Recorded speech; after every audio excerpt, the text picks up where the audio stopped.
할렐루야! 오늘도 복된 수요일입니다. 예수님께서 우리와 함께 하시고 성령께서 우리에게 늘 말씀해 주실 것입니다. 믿음으로 바라보고 주님과 동행하며 주의 뜻을 구할 때 하늘의 문이 열리고 하나님의 은혜와 충만함이 우리 삶을 이끌어갈 것입니다. 오늘 하루도 복된 하루 되시길 우리 주 예수 그리스도 이름으로 축원드립니다. 9월 8일 수요일 아침 예배 성삼위 하나님께 올려드립니다. 우리 다 함께 사도신경으로 신앙을 고백하며 이 아침을 시작하기 원합니다. 전능하사 천지를 만드신 하나님 아버지를 내가 믿사오며 그 외아들 우리 주 예수 그리스도를 믿사오니 이는 성령으로 잉태하사 동정녀 마리아에게 나시고 본디오 빌라도에게 고난을 받으사 십자가에 못 박혀 죽으시고 장사한 지 사흘 만에 죽은 자 가운데서 다시 살아나시며 하늘에 오르사 전능하신 하나님 우편에 앉아 계시다가 저리로서 산 자와 죽은 자를 심판하러 오시리라. 성령을 믿사오며 거룩한 공예와 성도가 서로 교통하는 것과 죄를 사하여 주신 것과 몸이 다시 사는 것과 영원히 사는 것을 믿사옵나이다. 아멘. 오늘 하나님의 말씀은 사도행전 27장 1절부터 11절까지입니다. 사도행전 27장 1절부터 11절까지입니다. 우리가 배를 타고 이달리아에 가기로 작정됨에 바울과 다른 제수 몇 사람을 아구스토대의 백부장 율리오란 사람에게 맡기니 아시아 해변 각처로 가려 하는 아드람부대로 배에 우리가 올라 항해할세 마게도냐의 데살로니가 사람 아리스다고도 함께 하니라. 이튿날 시돈에 되니 율리오가 바울을 친절히 대하여 친구들에게 가서 대접받기를 허락하더니 또 거기서 우리가 떠나가다가 맞바람을 피하여 구브로 해안을 의지하고 향해하여 길리기아와 밤빌리아 바다를 건너 루기아의 무라시에 이르러 거기서 백부장이 이달리아로 가려하는 알렉산드리아 배를 만나 우리를 오르게 하니 배가 더디가 여러 날 만에 간신히 니도 맞은편에 이르러 풍세가 더 허락하지 아니하므로 살몬의 앞을 지나 그레데 해안을 바람막이로 향해하여 간신히 그 연안을 지나 미항이라는 곳에 이르니 라세아 시에서 가깝더라. 여러 날이 걸려 금식하는 저기가 이미 지났으므로 향해하기가 위태한지라. 바울이 그들을 권하여 말하되 여러분이여 내가 보니 이번 향해가 화물과 배만 아니라 우리 생명에도 타격과 많은 손해를 끼치리라 하되 백부장이 선장과 선주의 말을 바울의 말보다 더 믿더라. 아멘. 하나님의 말씀입니다. 오늘 본문은 바울의 로마 여행 개시와 가이사라에서 그레데 섬의 미항까지의 여정에 대하여 보도하고 있습니다. 바울은 이미 로마 가이사에게 상소한 바 있습니다. 이에 따라 바울은 로마로 가게 된 것입니다. 하지만 바울의 이 로마 여행은 단순히 가이사에게 재판을 받기 위함은 아니었습니다. 바울은 하나님의 약속이죠. 사도행전 23장 11절과 디모데후서 4장 11절에 기록되어 있는데 로마에 복음을 전하려고 하는 부르심에 따라 스스로 죄인의 신분이 되어 로마로 가게 된 것입니다.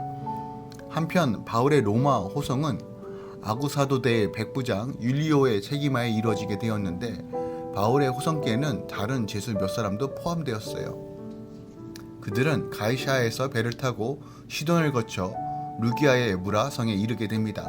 그리고 거기서 다시 알렉산드리아에 출발하여 이탈리아로 가는 배로 갈아타고 그레데의 미항이라는 곳에 이르게 됩니다. 바울의 로마 여행에는 누가와 아리스다고도 함께 동행하였습니다. 여기서 누가는 본서의 저자로 마게도니아에서부터 줄곧 바울과 동행했던 인물로 이번 여행에도 바울과 함께 동행하면서 바울을 로마로 보내시는 하나님의 섭리와 로마에까지 이르는 여정을 세밀히 기록함으로써 복음이 어떻게 땅끝까지 확장되어 갔는지를 증거하고 있습니다.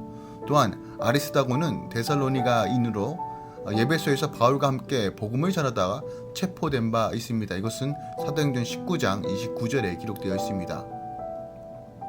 바울의 마지막 예루살렘 방문 때 동행하였으며 바울이 로마에 투옥되어 있을 당시에도 바울을 수종 들었습니다. 이것은 골로새서 4장 10절에 기록되어 있습니다. 그리고 이제 바울과 함께 로마에 가게 된 것입니다. 물론 이 역시 바울을 돕기 위한 것이었습니다. 누가와 아리스다고의 동행은 로마에서 바울이 사역할 때 큰 도움과 위로가 되었을 것입니다. 이렇게 복음 전도는 어느 한 사람의 수고와 노력으로 결실을 맺는 것이 아니라 사역자를 물신양면으로 돕는 성도들과 함께 연합함으로써 더해지는 것입니다. 오늘 본문 말씀을 조금 절별로 살펴보도록 하겠습니다. 1절부터 2절까지는 로마에 가서 복음을 전하기를 열망하던 바울은 제수의 신분이 되어 이달리아로 가게 됩니다. 이것은 바울이 로마 시민권을 이용하여 가이사에게 상소한 일로 이루어진 결정이죠. 여기에는 로마에서 복음을 전하게 하시려는 하나님의 섭리도 있습니다. 한편 바울이 죄수의 몸으로 로마에 가게 된 것은 그것이 하나님 보시기에 가장 좋은 방법이었기 때문입니다. 우리도요, 바울처럼 갇힌 환경에 처할 때가 있습니다. 물론 감옥에 갇혀 죄수의 신분을 경험하는 것은 아니지만 마치 이와 같은 비슷한 경험들을 할 때가 있다는 거예요. 하지만 어떤 상황에서도 구원을 열망하며 복음을 전하고자 할 때, 하나님 나라를 세워가라고 할 때 하나님은 모든 것에 협력하여 선을 이루게 하십니다. 그러므로 성도는 어떤 고난이 올지라도 100% 오르신 하나님을 가장 좋은 것 주실 줄 믿고 바라볼 때 하나님의 놀라우심을 경험할 수 있다는 겁니다. 3절부터 8절까지는 하나님이 허락하셨음에도 향해를 거스리는 바람 때문에 가는 길이 순탄하지 않습니다. 우리가 사명을 받고 부르심을 받고 나아갈 때도 순풍만 불어오는 것은 아닙니다. 주님을 의지해야 가까스로 나아갈 수 있는 구부로 해안이 있고 그냥 지나가야 할 길리기아의 밤비리아 바다도 있습니다. 바울을 태운 배는 기상의 악조건 속에서도 남쪽 그레데 섬을 끼고 향해하다가 간신히 미양이라는 곳에 이릅니다. 아무리 향해에 능숙하고 노련한 선장일지라도 아무것도 할 수 없을 때가 있습니다. 우리 삶도 마찬가지죠. 그럴 때 하나님의 오르심을 믿고 기다려야 합니다. 주님을 믿는다고 해서 무조건 밀어붙이지 말고 공동체에서 말씀을 인도를 받으면서 조심스럽게 한 발을 내딛어야 할 때가 있다는 것도 우리가 기억하고 삶으로 적용할 줄 알아야 합니다. 9절부터 12절까지는 금식하는 절기를 향해하기 어려운 시기로 바울뿐만 아니라 보통 사람도 다 알고 있는 사실입니다. 이때 바울은 사람들에게 향해하기를 만류하는데 이미 3차례 전도 여행을 하며 수많은 고초를 겪고 배가 파손하는 경험을 3번이나 경험했기 때문에 바울은 이런 경험을 토대로 다시 한번 향해를 만류하고 있는 것입니다. 하지만 그에게 잘해주던 백부장이 결정적인 순간에 향해의 전문가인 성장과 선주의 말을 더 의지합니다. 믿음 없이 나에게 잘해주는 가족이나 친구들이 있을 수 있지만 결정적인 순간에 필요한 것은 바로 주를 믿는 믿음입니다. 바울은 자기가 항상 옳다고 외치는 사람이 아니라 하나님의 때를 아는 사람이었습니다. 그렇기에 생명이 걸린 중요한 순간에 향해하기 위태롭다고 외칠 수 있었던 것입니다. 우리는 늘 하나님께서 무엇을 말씀하시는지를 귀 기울여야 합니다. 물론 하나님께서 우리에게 계시하시고 말씀해 주시는 큰 꿈과 비전들이 있습니다. 하지만 그것을 향해 무작정 달려가는 것이 아니라 때에 따라 하나님께서 무엇을 말씀하고 있는지, 상황에 따라 우리는 어떻게 대처해야 되는지를 깨달아야 합니다. 코비드가 그랬고 앞으로 올 수많은 일들이 그렇습니다. 우리는 하나님께서 우리에게 주신 사명이 있음을 기억합니다. 하지만 그 사명을 어떻게 감당할 것인가, 때로는 멈출 것인가, 갈 것인가를 늘 성령을 의지하고 바라봐야 한다는 것이죠. 오늘 본문 말씀을 통해서 우리가 또 조금 더 집중적으로 다루기 원하는 내용들이 있습니다. 그것은 바로 오늘 9절 이하의 말씀입니다. 9절 이하에 보면 향해가 위험함으로 출항하지 말라는 바울의 권고를 들은 백부장이 선장과 선주의 말을 더 믿고 출항하는 장면이 나옵니다. 바울은 바다 여행에 풍부한 경험이 있습니다. 또한 실제적으로 아까 언급한 것처럼 고린도후서 11장 25절에 보면 3번이나 파산한 경험들이 기록되어 있어요. 그래서 이번 출항이 얼마나 위험한지도 잘 알고 있었고 그러한 이유로 출항을 굳고 만류한 것입니다. 더욱이 바울이 이 같은 만류는 단순한 인간의 경험이나 지식에 의존해서 내린 결론이 아니라 매사에 하나님의 뜻을 묻고 하나님의 지시를 따르는 사람이라는 사실에 우리는 주목해야 돼요. 그러므로 이번에도 분명 바울에게 성령의 강한 감동이 있었기에 향해를 만류했다라고 보아야 합니다. 그러나 이번 여행의 총책임자 격인 백부장은 바울의 충고를 무시하고 말았습니다. 마치 그 옛날 장인의 간곡한 권고를 우습게 여김으로써 결국 소돔성과 함께 멸망에 갔던 롯의 사비리처럼 그들은 바울의 말이 아니라 자신들이 가지고 있는 지식과 경험에 더 의지했다는 거예요. 그러나 백부장이 바울의 충고를 무시하게 된 데에는 선장과 선주의 역할이 컸을 것입니다. 선장과 선주는 누구보다도 근본 향해가 위험하다는 것을 잘 알고 있었을 거예요. 따라서 그들 역시 바울과 마찬가지로 백부장에게 향해를 중단하도록 요청했을 것입니다. 그러나 그들은 도리어 출항을 주장하게 됩니다. 그들이 이렇게 출항을 주장한 것은 아마도 자기들의 바다에 대한 풍부한 지식과 경험에 비추어 볼 때 근본 향해가 충분히 가능할 것이라고 생각했기 때문일 것입니다. 하지만 결과는 어떠했죠? 배가 파손되고요. 모든 화물을 잃고 무려 276명이나 되는 사람이 목숨을 잃을 뻔한 합니다. 혹시 여러분들은 이런 경험이 없으십니까? 내 지식과 내 경험을 의존하여 나아갔는데 내가 예상치 못했던 어려움을 만나고 고난과 고통을 경험하신 적이 있으십니까? 우리 인생에도 동일하게 생각해보고 또 적용되어지는 일입니다. 우리가 자기 지식과 경험에만 의존하여 인생을 살아가게 될 때 그 인생은 결코 쉽지 않고 때로는 우리 안에 파산을 경험한 때도 있다는 거예요. 우리에게 지식이나 경험이 많다는 것은 참 소중한 자산입니다.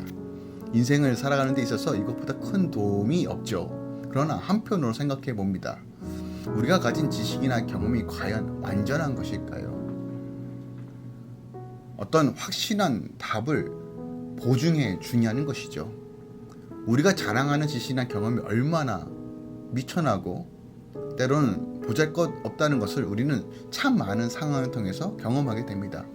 사실 우리가 아무리 많은 지식과 경험을 쌓더라도 우리의 인생을 책임지지 못하는 수많은 이들을 경험하고 앞으로 또 경험할 것입니다. 한 예로요. 정말 우리 자녀들을 위해서 수만 가지를 준비하고 또한 잘해주려고 많은 것들을 제공하지만 결국 우리 자녀가 건강하게 더 좋은 것으로 나아갈 수 있는 일들은 결국 우리 힘으로는 감당하지 못한다는 사실을 우리는 늘 경험하게 되죠. 아무리 많은 것들, 최고의 것을 제공한다 하더라도 우리 아이를 건강하게, 일단 훌륭하게 자라게 하시는 것은 우리 힘으로 되지 않는다는 사실을 우리는 분명하게 경험합니다. 그러므로 우리가 자기 자식이나 경험만을 의지해서는 안 된다는 진리를 분명하게 깨달아야 됩니다. 우리가 인생을 살아감에 있어서 가장 의존해야 될 것이 무엇이 있을까요? 성경은 분명하게 증거합니다. 바로 하나님과 그분의 말씀입니다. 세상을 창조하신 그 만물의 주요 창조자이신 만물의 주권자이신 그 하나님, 모든 것의 뜻을 아시고 정하시고 계획하시고 성취하시는 그 하나님의 말씀과 성령을 의지할 때만이 우리 인생의 풍파와 어려움을 면할 수 있습니다. 더 나아가 비록 그러한 일이 있더라도 하나님의 놀라우신 섭리와 은혜로 이겨내며 하나님의 형통을 경험할 수 있습니다. 오늘 이 장면을 통해서 주님께서 우리에게 분명하게 말씀하고 계십니다. 우리 안에 수많은 이들이 일어날 것입니다. 하지만 그 삶 가운데 가장 확실한 길은 하나님을 의지하고 주의 말씀의 약속을 붙잡고 나아가는 것입니다. 그래서 잠언 3장 5절에서 6절은 말합니다. 너희는 마음을 다하여 여호와를 의뢰하고 내 명철을 의지하지 말라. 너는 범사의 그를 인정하라. 그리하면 내 길을 지도하시리라 말합니다. 이것이 정답입니다. 이것이 우리가 살아가는 방식입니다. 오늘 이 아침에 주님, 오늘 주님을 의지합니다. 주님을 의뢰합니다. 주님을 경외합니다. 주의 뜻으로 채우시고 하늘의 지혜와 능력과 성령의 인도하심으로 우리 삶을 인도해달라고 함께 기도하며 이 아침 시작하길 원합니다. 기도하겠습니다. 살아 역사하시는 하나님, 만유의 주, 만유의 통치자 되신 하나님을 찬양합니다. 아바 아버지, 우리 삶 가운데 개입하여 주시고 주의 뜻 가운데 인도하여 주시고 우리가 하나님의 인도하심을 분명히 볼 수 있는 믿음을 더하여 주시옵소서. 할렐루야. 모든 공동체 가운데 하나님의 신선한 은혜가 충만하게 채워지길 원합니다.